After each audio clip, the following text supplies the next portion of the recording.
You have several options for sharing your Haiku deck slides, which are accessed by clicking on the share icon at the top of the page.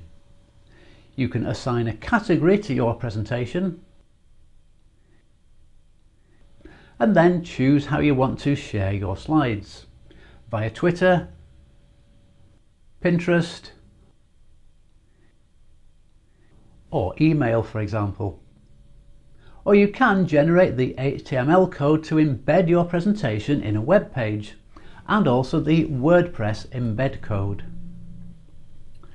If you upgrade to the Pro version of Haiku Deck, you get an option to save and then share your presentation as a video file. Or you can download it as a PDF, PowerPoint file, or editable PowerPoint file, again if you upgrade to the Pro version.